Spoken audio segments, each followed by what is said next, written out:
So we all are seeing that Elon is jumping all in into the election, and he's on the ground in Pennsylvania, and he's campaigning for Trump. So people think, what is happening? Is he crazy? Is this madness, or is it genius? Is Elon right on Trump, or is he wrong? This is a very important thing because Elon brings in all these new people who might have voted Democrat or undecided, but they are really listening to Elon because they see how he changes the world with Tesla, with SpaceX, and all these amazing things. So Elon has a very, very loyal tribe of 200 million people on X.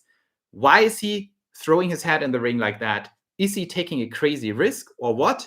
There are so many questions. And two of the greatest YouTubers of all time on Tesla are actually having a discussion about that. And I want to share and comment on some of their thoughts because I think it's incredibly enlightening for everyone watching in the US or abroad in Europe to understand what the seismic shift is we are seeing right now in the election and why Elon could very well be the decisive moving force to make Trump the next president. So let's see what these two have to say. Both of them former Democrats, and both of them shifting their opinion because of Elon.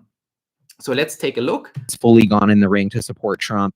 I personally worried, like putting my viewpoints aside, analyzing the business Tesla, was worried that a lot of Tesla's fans were liberals. A lot of their employees were very liberal Democratic people, including Elon when they started. And would that alienate customers? Q3 deliveries, I was like at an all-time high. Like I thought they were very strong. So that's made me think that Elon getting into politics is a lot overblown. Like I'm in New York and there's this cool store by me that has a little toy Cybertruck. There's Cybertrucks all around. People think they're cool. I'm supposed to be in liberal Brooklyn. And then I'm like out of my bubble. It's just like a couple of my friends in Seattle that are actually have sworn off the Tesla brand forever. It's 1% of the country, not 30%. But so I'm trying to grapple with this.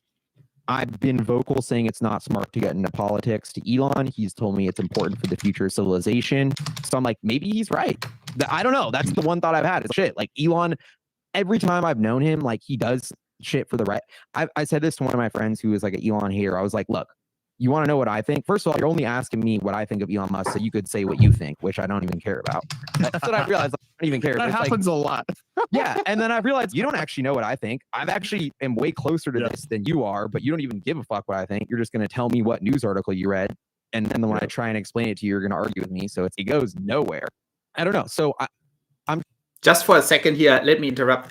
I think Gali makes a tremendous point. When you look at the friends and who's doing what, like you have all these Elon supporters, right, who are now reconsidering who they vote for because of Elon. And I think that's a very smart move, not because I'm for any specific candidate, of course I am, but that's not the reason.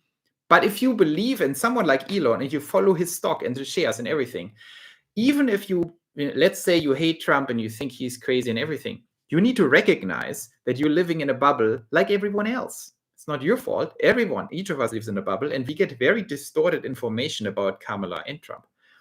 So if Elon, someone who knows tremendously more than any of us about specifics behind the scene with Trump, with Kamala, with politics, and that we admire for his great achievements that are very objectively amazing, we should listen to someone like that.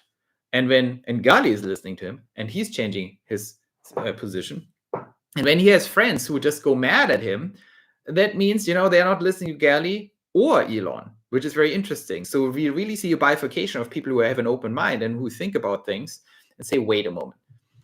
If Elon is so smart as I see every day, why is he doing this? Maybe I should open my mind and think about this. I'm trying to think if this is actually going to affect Tesla or not, or is something we should be worried about. And then the flip side, honestly, is look, yeah, Trump loses. The Democrats might go after Elon. A lot of people might hate him. That might hurt. But the flip side you got to think about is how many Republicans are getting converted to EVs? How much is that convincing? Did half the country just get EV pilled because Elon switched teams because the other half was already EV pilled? That's a genius move for the future of the climate that we all should be pumped about. Now they have the Cybertruck to sell to crush the ICE pickup truck. Perfect timing for Elon to red pill himself or whatever. And if Elon wins and Trump and him get into government and he cuts all the regulation and we go El Salvador, Argentina on him and start actually accelerating the pace of innovation of our government's laws, then Tesla's upside and future potential is way bigger than we could have even imagined if Trump gets elected. And now you're looking at poly market and the betting markets. by the day saying that Trump's lead is growing. I think there's as much as there's been downside to the political drama, I actually think there's a massive upside if Trump wins with it. But I went on a long rant. I'm curious. I love it. Tell us everything you're thinking, personal opinions or not. I really appreciate what you started off with, which is we have to talk about this. I've been on for a while that the Elon getting political impact to Tesla was incredibly overblown. And I was very vocal about that. Because if you really think about it, 25% of the country is Democrat, 25% of the country is Republican, 50% of the country is independent. Of that 25% of Democrats, okay, how many of them are really going to make a purchasing decision based on the CEO of a company? Most people don't care. Most people want the best thing for their family so that they can save money and use something that makes them happy and hopefully get the best bang for their buck. That's how most people operate. And I think one of the things that we've been getting lost in is that with Elon moving over to the Republican side for this election cycle, the way that Biden publicly ignored him and essentially mobilized the Democratic Party to go after him in a way. It didn't come out of nowhere. That's what's funny to me. It's everyone's like, he turned. It's, dude, if you were him, you would have been done the same thing. That's what's been a bit frustrating to me is the story gets missed. And I feel like we were a part of that story of what you just said, of a liberal who's Democratic, who got into Tesla because they want to stop the pollution of the planet. That's me. Right. And then you realize that your government, who said they care about that, actually doesn't. And they turn away and try to stop progress and sustainability and are actually the enemy of a sustainable planet. I want to just focus on this for a second, what Gali said there. Incredibly smart. These were supporters, both of them, super blue, super for fighting climate change, super for Tesla and Elon.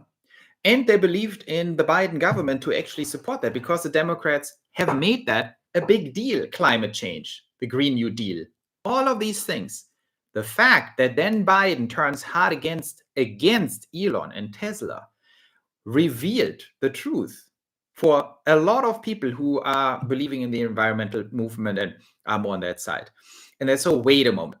You're promising me or you're selling me on you being the party to protect the planet?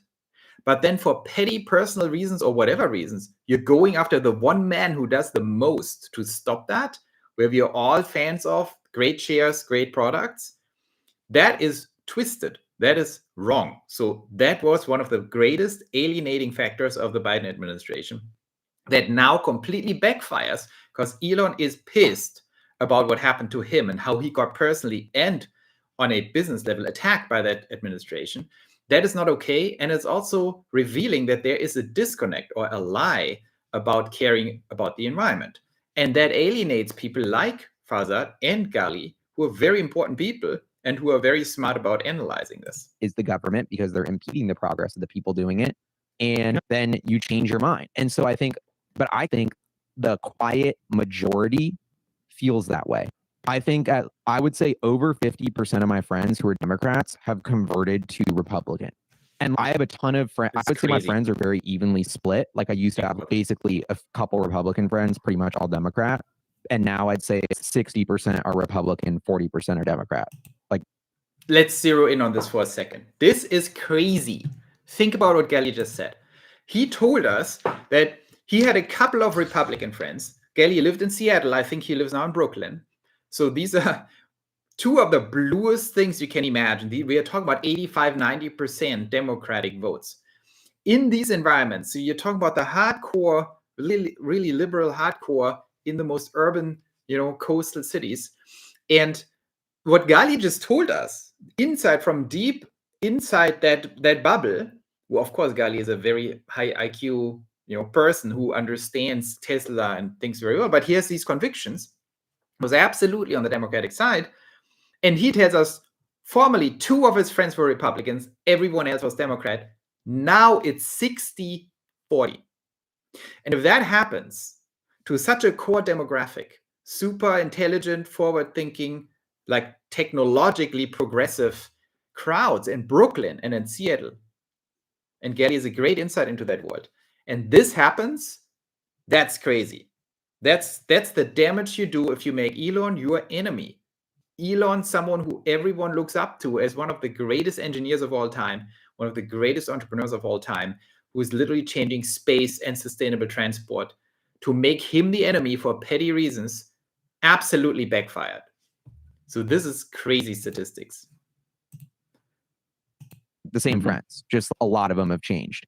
And so I personally think Trump's going to win in a landslide, like not my opinion, but just I think even the betting markets and the polls are underrating the sentiment that I feel in Brooklyn. And I don't know how you feel about that. I agree 100%. I agree 100%. But even set that aside, right? Without a doubt, Elon is doing this also for personal gain. Elon wants to be able to get Tesla and SpaceX to where he wants to get to it as soon as possible. And he views the Democratic Party as a roadblock. And he's not going to be stopped. And he thinks Trump is going to let him get what he wants. And so I think it would be silly to think that this isn't also a selfish move in a way, but that's how politics works in this country. One of the disappointing things for me in this election cycle with Elon specifically is that he is somebody that loves to not play the game and make his own game. But in this election cycle, he's playing the game. He picked a side in a political system where we're stuck with two options, right? He picked a side. He didn't RFK. I thought he would have RFK'd if you had taught. So let's stop it here. I think that was an amazing conversation, and it's incredibly important because it tells you, how serious this whole thing is we are seeing here. It's so serious because people like this, like these two very important influencers in the Tesla community, super intelligent guys, they are doing something here. And discussing something that gives you a very deep insight into what's really going on. And I think they're totally right. And you hear Gali saying he thinks Trump is going to win in a landslide. None of these guys were Trump fans before. And I think the main point they're making, there are lots of people out there who didn't have an opinion or were even, Trump haters or didn't like Trump until Elon got into the game. And a lot of people are thinking, wait a moment. I understand that I don't know Kamala. I don't know Trump. I don't know who they are. I get propaganda from both sides. If I listen to the left in the mainstream media, I think Kamala is great and Trump is horrible. If I listen to the right-wing media, I think Trump is amazing and Kamala is completely deranged. I don't know what's true, but very likely none of these things is true. Now, if someone, and I always said, if you want to make in such a propagandized world, actually make up your mind what's really going on, who you should really vote for, why don't you forget for a minute the candidate? Forget about Kamala and what you think of her. Forget about Trump and what you think of him, because whatever you think is probably wrong and propagandized. Take a step back and see who surrounds them. Who is their team? Now, Trump's team is Elon Musk. We know a lot about Elon Musk. And the propaganda until 2022 was very limited on Elon. It was just Elon.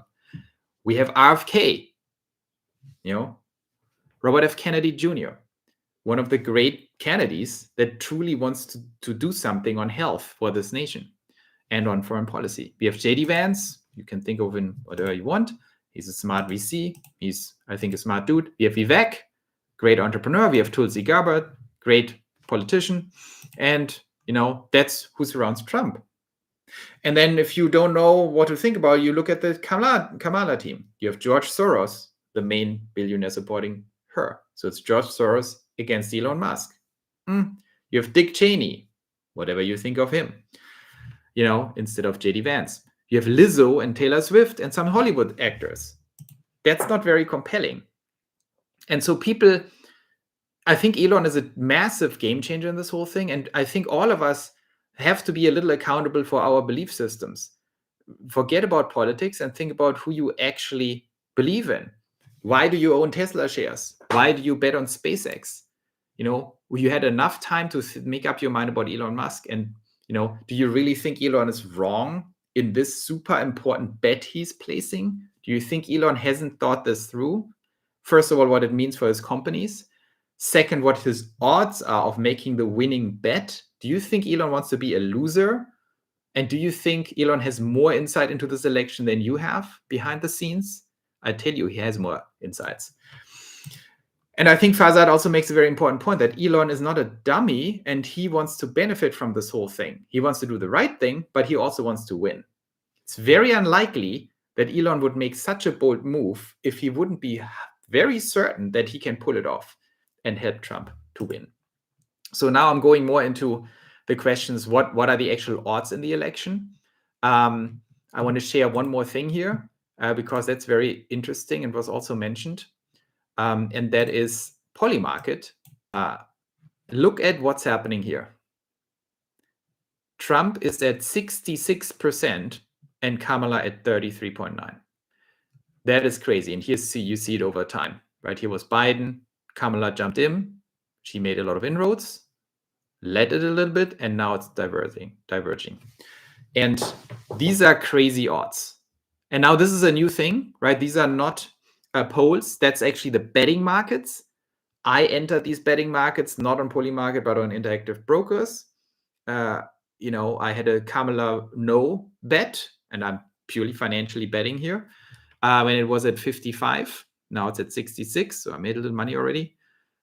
Because it was very clear to me what's going to happen. It's very clearly predictable. With this level of momentum, flawed candidate on the Democratic side, and Elon all in, it's not just if you believe Elon can do that, you also have to put yourself into Elon's position and brain.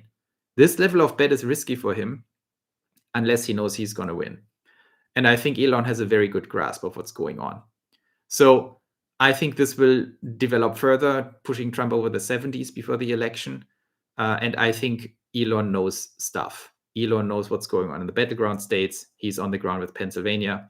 He knows he's placing a big bet, but he also knows he's very likely to win this bet.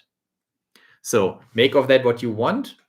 I think at this point, it's guaranteed to say a Trump win would be enormously bullish for Elon, who has billions and billions of dollars at stake with the federal government and state governments, with full self-driving coming, with Optimus becoming probably the biggest investment of the United States in history in terms of how many Optimus robots the US is going to buy. Tens of millions, that's my prediction, in the next 10 years. So Elon is making the right moves here, and he probably knows what he's doing, and I'm betting that he does. So I hope that was helpful and insightful. I hope no one has, Elon or Trump derangement syndrome and gets too mad at me. I try to be analytical here. That's why I want to end with these betting markets. I think the betting markets should be taken very seriously. These are smart people placing dollars on that, so they tend to be much more right than the actual surveys and polls. And let's see what happens tomorrow in earnings, and see you on the other side.